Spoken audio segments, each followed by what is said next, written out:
मुसम्मा फक्तुबू आमनतु बिल्लाहि सदक़ल्लाहु मौलाना अज़ीम। दुरूद शरीफ नबी और आले नबी की बारगाह में पेश फरमा लें। पढ़े अल्लाहुम्मा सल्ली अला सय्यिदिना व मौलाना मुहम्मद व अला आलि मुहम्मद कमा तुहिब्बु व तर्ज़ा बि अन तुसल्ली अलैहि सलातन व सलामन अलैका या रसूल अल्लाह सल्लल्लाहु तआला अलैहि व आलिहि वसल्लम। मौज़िन साहब इको कम कर दीजिए। दुरूद शरीफ का नजराना फिर से पेश कर लें। पढ़े अल्लाहुम्मा सल्ली अला सय्यिदिना व मौलाना मुहम्मद व अला आलि मुहम्मद कमा तुहिब्बु व तर्ज़ा बि अन तुसल्ली अलैहि सलातन व सलामन अलैका या रसूल अल्लाह व अलैका या हबीब अल्लाह सल्लल्लाहु तआला अलैहि व आलिहि वसल्लम। मैं सबसे पहले मुखलिसाना, दर्दमंदाना और दीनदाराना गुजारिश करूंगा कि आप हजरात अंजुमन गुलशन नूरी चैनल नेटवर्क को सब्सक्राइब भी करें, फॉलो भी करें, लाइक और कमेंट भी करें और शेयर भी करें, क्योंकि ये चैनल अहले सुन्नत वल जमात के नौजवानों का बनाया हुआ चैनल है। उन नौजवानों की ख्वाहिश है, उनकी तमन्ना है, उनका इरादा है कि इस चैनल के जरिए दीनों सुन्नियत का पैगाम आम हो और लोगों तक, अल्लाह के बंदों तक जिम्मेदारी के साथ दीन और सुन्नियत का पैगाम पहुंचता रहे। काशीपुर नौजवानाने अहले सुन्नत आपकी मस्जिद में आते हैं हर जुमा और दिगर उलमाए अहले सुन्नत के बयानात को भी अपने चैनल में जगह देते हैं। इसलिए आप हजरात से गुजारिश है कि आप इनके चैनल के हक में दुआ करें कि अल्लाह इनके चैनल अंजुमन गुलशन नूरी को दिन 11वीं रात 12वीं तरक्कियां अता फरमाए। आमीन सुम्मा आमीन। अल्लाह के नबी ने फरमाया बल्लिगु अन्नी वलौ आया, कि मेरी तरफ से, मेरी जानिब से अगर एक बात और एक हदीस और एक आयत भी हो तो तुम्हारी दीनी जिम्मेदारी है, तुम्हारी दीनी जिम्मेदारी है कि तुम उस एक हदीस और एक बात और एक तालीम को अल्लाह के बंदों तक अमानतदारी के साथ, ईमानदारी के साथ आप पहुंचाएं। ये हदीस है, बल्लिगु अन्नी वलौ आया। तो ये चैनल ये दीन का काम कर रहा है, दीनी काम को अंजाम दे रहा है और घर बैठे लोग आसानी से इस चैनल के जरिए उलमाए दीन के बयानात को, अल्लाह उसके रसूल के पैगामात को सुन लेते हैं और उन पैगामात पर अमल अगर कर लें तो शेयर करने का भी सवाब मिलेगा। बल्लिगु अन्नी वलौ आया का मतलब ही है कि मेरी तरफ से अगर एक हदीस भी हो तो उसे शेयर करो। आज नौजवान क्यों बिगड़ रहा है? सबसे ज्यादा बिगाड़ नौजवानों के अकीदे में, सबसे ज्यादा बिगाड़ नौजवानों के अकीदे में है। क्यों? इसलिए कि नौजवान ऐसे लोगों को सुन रहे हैं कि जिनके अकीदे में बिगाड़ है। अब मैं खुलकर बोल रहा हूं, तारिक जमील को सुनने की क्या जरूरत है? मिर्जा इंजीनियर जहलमी को सुनने की क्या जरूरत है? भाई दीन अगर इंजीनियर से लोगे तो इंजीनियर बनोगे, दीन अगर डॉक्टर से लोगे तो डॉक्टर बनोगे, दीनदार नहीं बनोगे। लेकिन दीन अगर उलमाए दीन से लोगे तो दीनदार बनोगे। ये नौजवान बहुत आसानी के साथ उलमाए अहले सुन्नत, आलिम दीन, सुन्नी सहीउल अकीदा इमाम के पीछे नमाज भी पढ़ते हैं और बदअकीदों को, बदमजहबों को, उनके आलिम दीन को सुनते भी हैं। तो फिर क्या फायदा? आप नमाज का क्या फायदा? आप सुन्नी आलिम दीन के पीछे नमाज पढ़ रहे हैं, उनके जलसों में भी शरीक हो रहे हैं और इन बदअकीदों को भी आप सुन रहे हैं, इंजीनियर को सुन रहे हैं। इंजीनियर को सुन के क्या बनिएगा? इंजीनियर तो बनिएगा। तो तौबा करें, अकीदे में बिगाड़ नहीं होना चाहिए, बस मेरी यही कोशिश है। मैं हर वक्त, हर लम्हा, हर साथ, हर घड़ी, हर आन रहती जिंदगी तक मैं अकीदे की तालीम देता रहूंगा, ईमान की तबलीग करता रहूंगा, सुन्नियत की तबलीग करता रहूंगा, मैं बुजुर्गों की अकीदत की तबलीग करता रहूंगा, मैं आदाबे सहाबा और एहतरामी अहले बैत की तबलीग करता रहूंगा, मैं इश्क़ औलिया की तबलीग करता रहूंगा, मैं पूरी जिंदगी इश्क़ रसूल की तबलीग करूंगा, इश्क़ मुस्तफ़ा की तबलीग करूंगा। और मैं कहूंगा जैसे कि आला हजरत ने कहा है, शान है इश्क़ मुस्तफ़ा रोज फजू करे खुदा, जिसको हो दर्द का मजा नाज़े दवा उठाए। क्यों? आज जिंदगी जो दर्द दे रही ना, उसकी एक वजह है कि हम इश्क़ मुस्तफ़ा में कामिल नहीं। अगर इश्क़ मुस्तफ़ा में हम कामिल हो जाएं तो ये जिंदगी की क्या हकीकत, आखिरत भी सवर जाए। इसलिए नौजवानों, मैं देख रहा हूं, मैं अपने नौजवानों को देख रहा हूं जो ख्वाजा साहब का नाम भी लेते हैं, ख्वाजा साहब का नाम भी लेते हैं, उनके दरबार में भी जाते हैं, लंगर भी करते हैं, सब करते हैं। मगर अब इन दिनों देख रहा हूं कि पहले, तवज्जो दीजिएगा, पहले लोग जब नमाज पढ़ते थे और नमाज की जब नियत बांधते थे और जब हाथ बांधते थे तो हमारे बाप दादा हाथ बांधते थे नाफ के नीचे। कहाँ बांधते थे? बोल दो प्यारे, पूरी तवज्जो। कहाँ बांधते थे?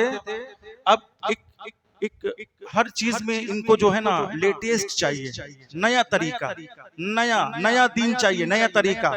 अब देखिए इनका तरीका, पहले हमारे बाप दादा खुद हम लोग नाफ के नीचे हाथ बांधते थे। अभी के नौजवानों को देखते हैं कि वो मौला अली के नाम का नारा भी लगाता है, वो जो है अहले बैत की मोहब्बत का दम भी भरता है। मगर देखिए नमाज में जब उनको देखते हैं ना तो वो हाथ कहाँ बांधते पता है? पेट पे, सीने पे नहीं। ये तो धीरे धीरे तरक्की करेगा ना, ये तो धीरे धीरे तरक्की करता है। सुन लो, हक को कभी इस बात की जरूरत नहीं पड़ती है कि हक को साबित किया जाए, हक जहां भी होगा साबित रहेगा। और सुन्नियत हक है। सुन्नियत क्या है? हक है। इसलिए इसको साबित करने की जरूरत नहीं है कि ये हक पर है, ये अपने किरदार से साबित हो जाएगा इंशाअल्लाह। ये अपने अखलाक से साबित होगा, ये सुन्नत मुस्तफ़वी से साबित होगा, ये अकीदा औलिया, अकीदा सहाबा से साबित होगा, ये अकीदा अहले सुन्नत से साबित होगा कि वाकई ये हक है, हक है, हक है। वरना और जमातों का हाल क्या है? पैसा दे दे के पैसा देते हैं बाज़ाब्ता। अहले हदीस पैसा दे रहे हैं, अपना मजहब फैलाने के लिए वो पैसा दे रहे हैं। ये लोग पैसा दे दे के अपना मजहब फैला रहे हैं। और सुन्नी हक पर है, इसीलिए इन्हें पैसे देने की जरूरत नहीं पड़ती, इन्हें साबित करने की जरूरत नहीं पड़ती। ये नमाज पढ़ेंगे साबित हो जाएंगे, ये नियाज में होंगे साबित रहेंगे, ये रोजे में होंगे साबित रहेंगे, ये तिलावत कुरान करेंगे साबित रहेंगे। इनका चेहरा बताता है कि ये हक पर है, इनका उठना बैठना बताता है कि ये हक पर है, इनके चेहरे का नूर बताता है कि ये हक पर है। इसलिए मुसलमानों, अल्लाह के वास्ते ऐसे सुन्नी चैनलों को नजरअंदाज मत करो। अगर ये चैनल है तो अल्हम्दुलिल्लाह अकीदे की तबलीग हो रही है, सुन्नियत की तबलीग हो रही है, औलिया के चाहने वालों की तबलीग हो रही है। इसलिए बुजुर्गों से निस्बत बहुत इंपॉर्टेंट है। आज सबसे ज्यादा जो जिंदगी दर्द देती है ना, इसकी वजह यही है कि हम देखिए किसी न किसी की शान में गुस्ताखी कर रहे होते हैं, किसी न किसी की शान में बेअदबी कर रहे होते हैं। दुनिया तबाह उस वक्त तक नहीं होगी जब तक गुस्ताखियां न बढ़ जाएं।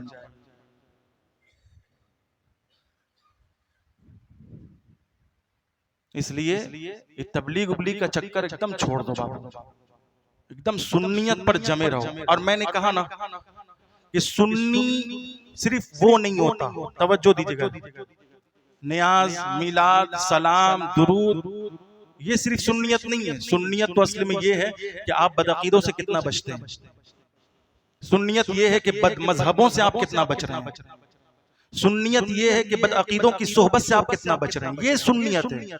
वरना नियाज में तो वो भी शामिल हो जाते हैं, मिलाद की महफिल में वो भी शामिल हो जाते हैं, चाहे ना चाहे सलाम में वो भी शामिल हो जाते हैं, खाही ना खाही कयाम में वो भी शामिल हो जाते हैं। असल सुन्नियत ये है, सूना जंगल रात अंधेरी, छाई बदली काली है, सोने वाले जागते रहियो, चोरों की रखवाली है। यहाँ चोर से मुराद माल और दौलत का चोर नहीं है, अकीदे ईमान का चोर है।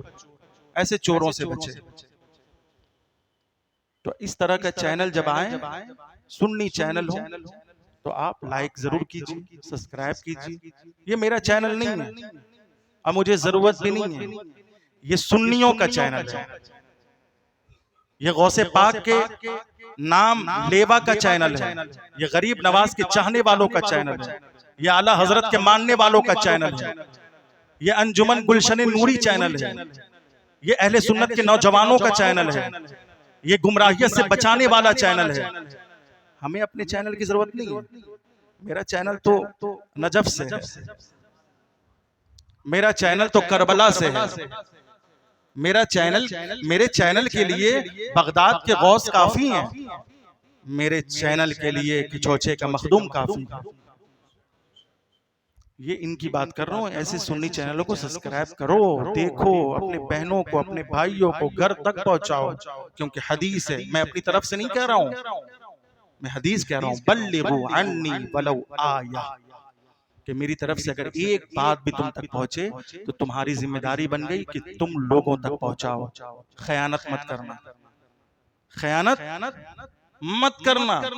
अगर एक हदीस भी है तो लोगों तक पहुंचाओ, अगर एक आयत भी है तो लोगों तक पहुंचाओ, अगर एक तालीम भी है तो लोगों तक पहुंचाओ, अगर एक बात भी है तो लोगों तक पहुंचाओ। इसलिए पहुंचाया करें, शेयर किया करें, बल्लिगू। अब आइए, चूंकि आलिम सिर्फ वो नहीं होता जो कुरान और हदीस का इल्म रखता है, बल्कि सही आलिम वो है जो हालाते हाजरा पर नजर रखता है। बोल दीजिए, आलिम वो नहीं जो सिर्फ कुरान और हदीस का इल्म रखे, फिक्र का इल्म रखे, फलसफा का इल्म रखे, मंतिक का इल्म रखे, साइंस का इल्म रखे। ये सिर्फ आलिमियत नहीं है। आलिम वही है जो अपने जमाने के हालात से वाकिफ हो। आलिम वही है जो अपने महल्ले के माहौल से पहुंच नहीं पा रहे, आप पहुंचिए। आलिम वही है जो अपने जमाने के हालात से वाकिफ हो। आलिम दीन वही है जो अपने महल्ले के हालात से वाकिफ हो। आलिम वही है जो अपने घर के माहौल से वाकिफ हो और उसी वाकफियत के मुताबिक, उसी वाकफियत की रोशनी में वो गुफ्तगू करे, क्योंकि कौम को इस वक्त इसी की जरूरत है, इसलिए वो इसी लिहाज से गुफ्तगू कर रहा है। तवज्जो। अब आइए, बहुत शिकायतें हैं, लोग कर्ज लेते हैं लेकिन देने का नाम नहीं, लोग कर्ज लेकर भूल जाते हैं। कर्ज लेने में जहां तक चाहें वहां तक पहुंच जाते हैं, लेकिन जब कर्ज देने की बात आती है तो फिर लोग टाल मटोल से काम लेते हैं। कर्ज देने की जब बात आए तो लोग अपने भाई, रिश्तेदार, दोस्त की मोहब्बत में उनकी इमदाद, उनकी मदद, उनके हेल्प के लिए कर्ज दे देते हैं, लेकिन जब कर्ज लेने वाला कर्ज लेता है तो लेकर वो भूल जाता है कि हमें किसी को कर्ज भी वापस करना है। इस सिलसिले में बहुत सारी शिकायतें, तो मैं चाहता हूं कि चंद बातें आप सुनना पसंद करेंगे। बोले भाई, मैं 15 मिनट में भी समेट दूंगा इंशाअल्लाह। कुरान है, अल्हम्दुलिल्लाह तीसरा पारा है, सूरतुल बकरा है। कर्ज के मुताल्लिक, कर्ज लेन देन के ताल्लुक से अल्लाह इरशाद फरमाता है, या अय्युहल्लज़ीना आमनू इज़ा तदायनतुम बिदैनिन इला अजलिम मुसम्मन फक्तुबू। ऐ ईमान वालो, जब एक मुअय्यना मुद्दत तक आपस में कर्ज लेन देन करना चाहो तो उसे लिख लिया करो, और लिखने वाला आदिल हो या गवाह आदिल हो।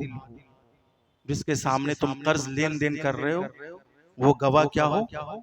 आदिल हो, मुनसिफ हो, इंसाफ करने वाला। या लिखने वाला क्या हो? आदिल हो, इंसाफ करने वाला। ये कुरान है। इस्लामी तालीमात की रोशनी में कर्ज लेन देन के कुछ आदाब हैं, कुछ उसूल हैं, कुछ ज़वाबित हैं, कुछ अहकाम हैं, वो आप समाप्त करें। पहली बात यह है कि इस्लामी नुक्ते नजरिया के मुताबिक कर्ज लेना और देना दोनों जायज है। बिला जरूरत कर्ज लेने से इस्लाम ने रोका है, बिला वजह कर्ज लेने से इस्लाम ने रोका है। लेकिन अगर बहुत ज्यादा जरूरत है और उस जरूरत के बगैर आपका काम नहीं बन सकता तो इस्लाम ने कर्ज लेने की इजाजत दी है। मगर हदीस पाक में अल्लाह के नबी फरमाते हैं, बैहकी ने इस हदीस को अपनी किताब में जगह दी है। मैं मफहूम हदीस पेश कर रहा हूँ, इबारत पेश नहीं कर सकता चूंकि वक्त में गुंजाइश नहीं। मफहूम हदीस ये है, अल्लाह के नबी फरमाते कि कर्ज लेने से बचो, क्योंकि कर्ज ये रात में गम का सबब है और दिन के उजाले में रुसवाई का सबब है। कर्ज लेने से बचो। हदीसों में आता है कि अल्लाह के नबी ने बारहा कर्ज से और कुफ्र से पनाह चाही। कर्ज और कुफ्र हदीस में है, अल्लाह के नबी ने फरमाया, बल्कि हदीस में दुआ फरमाते थे, ए अल्लाह मुझे कर्ज और कुफ्र से बचा। सुनिए, मुझे कर्ज और कुफ्र से बचा। हमेशा दुआ करते थे, मुझे कर्ज और कुफ्र से बचा। एक सहाबी रसूल ने पूछा, या रसूल अल्लाह, आप कर्ज को कुफ्र के बराबर समझते हैं?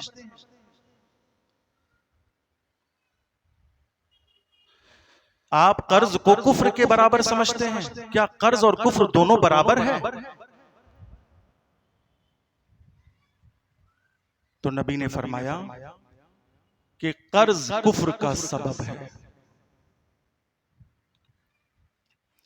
कभी कभी कर्ज लेने वाला इस कदर, इस हद तक झूठ बोल देता है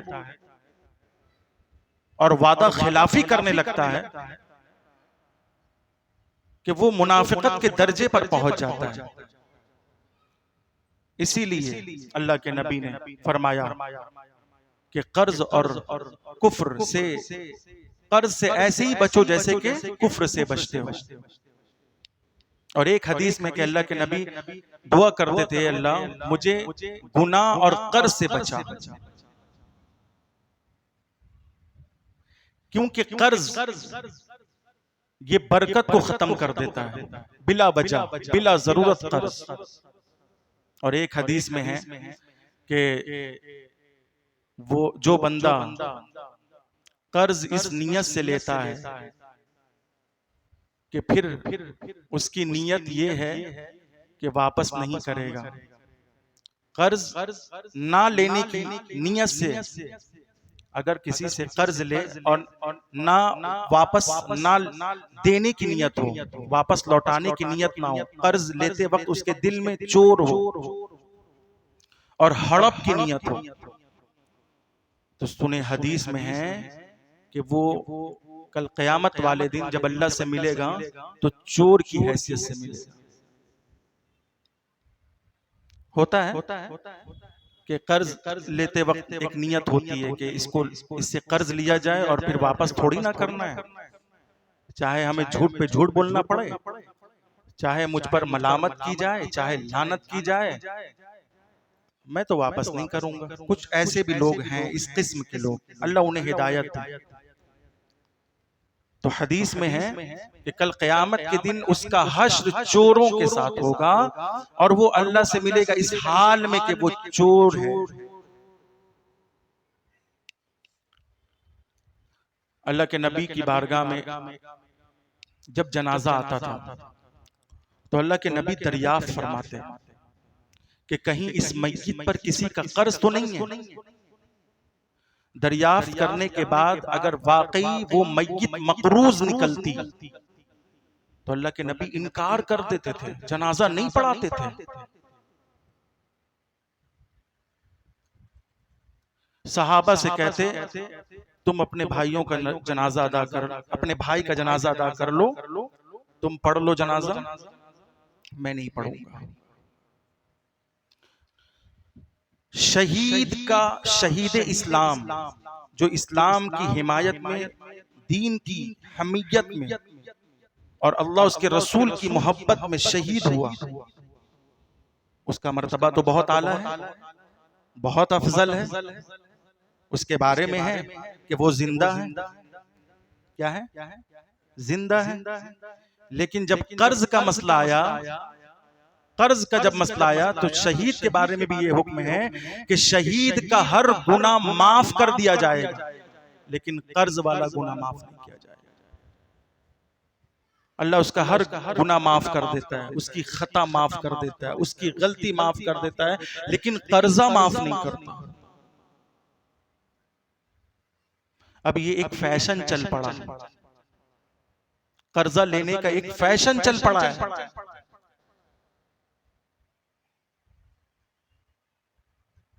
बल्कि मैं तो इसको कारोबार का नाम दे रहा हूं, ये भी एक कारोबार निकल गया है, कर्जा लेने का कारोबार।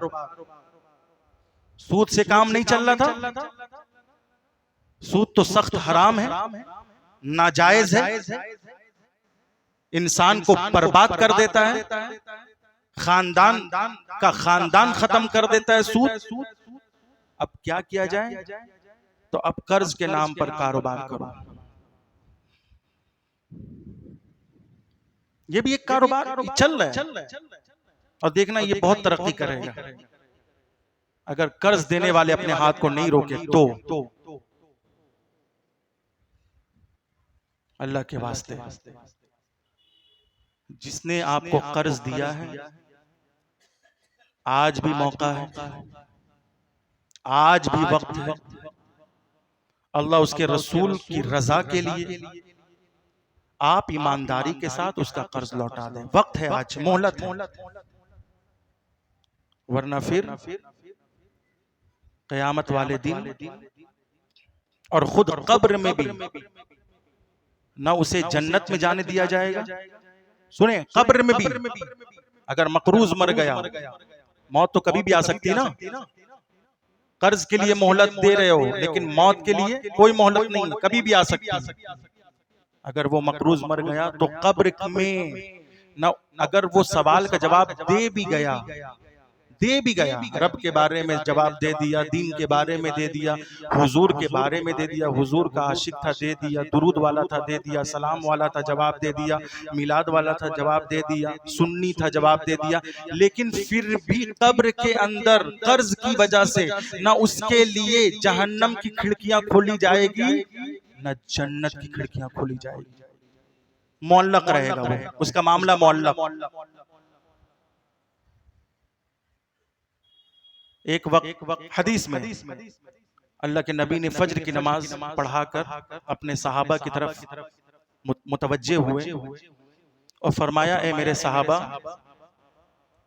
तुम्हारा एक भाई जन्नत के दरवाजे पर रोक दिया गया, उसका इंतकाल हो गया था।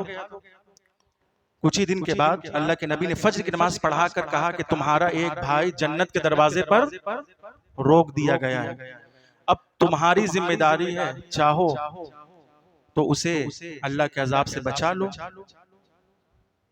और चाहो तो उसे अल्लाह के अजाब में डाल दो, ये तुम्हारी जिम्मेदारी है।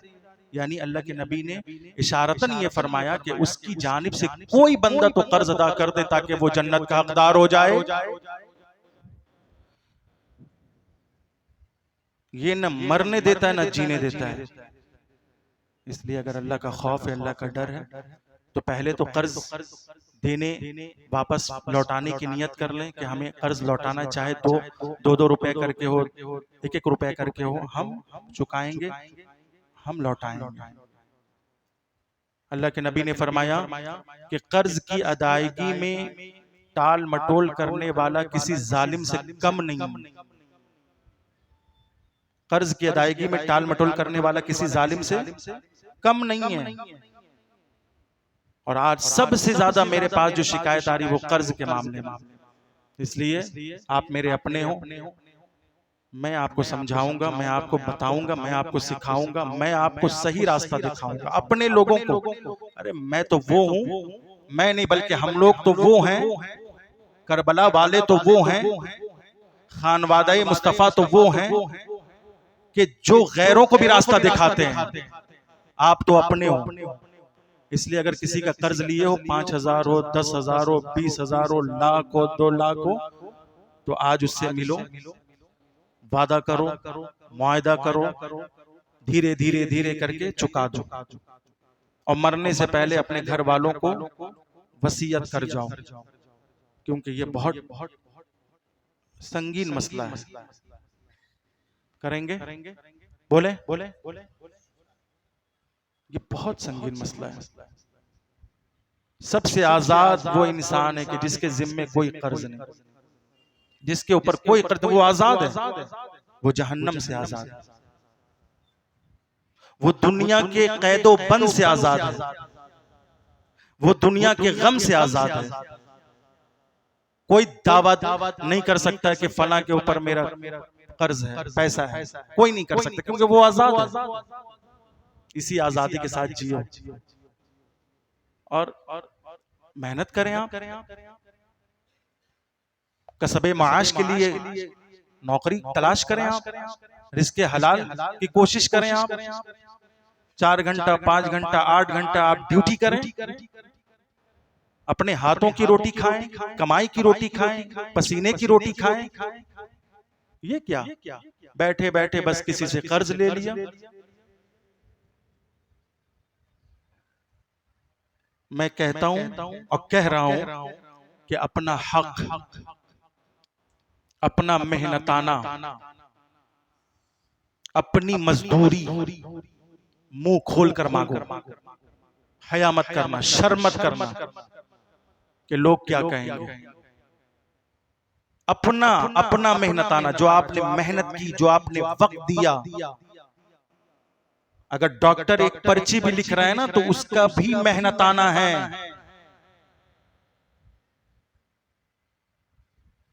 उलमाए दीन अगर एक इस्तिफ्ता लिख रहे हैं ना, फतवा, उनका भी मेहनताना है, उनका भी। अगर वो तावीज लिख रहे हैं ना, तो वो भी मेहनताना है। अगर वो वक्त दे रहे हैं ना, तो वो भी मेहनताना है। इसलिए उलमाए जो हक होते हैं वो मुंह खोलकर अपना मेहनताना ले लेते, मजदूरी ले लेते। बाकी सामने वाला क्या समझे उससे कोई उनको फर्क नहीं पड़ता। क्यों? इसलिए कि हम झूठ बोलकर नहीं ले रहे हैं ना भाई। झूठ बोलकर लेने से, किसी को टोपी पहनाने से बेहतर है कि सच बोलकर हक ले लो। मगर यहां होता क्या, ऊपर से दिखाएंगे भाईचारा, ऊपर से दिखाएंगे हम दोस्त है, तुम बनाओ, तुम करो, हम नहीं लेंगे। और लेकिन इधर से कान नहीं पकड़ के सीधे एकदम इधर ही से कान पकड़ लेते। तो भाई इधर से पकड़ो, इधर से पकड़ तो रहे हो ना, तो झूठ का रास्ता क्यों इख्तियार कर रहे हो? धोखाबाजी का रास्ता क्यों इख्तियार कर? तुम अपनी मेहनताना लो ना, शरीयत ने इजाजत दी है।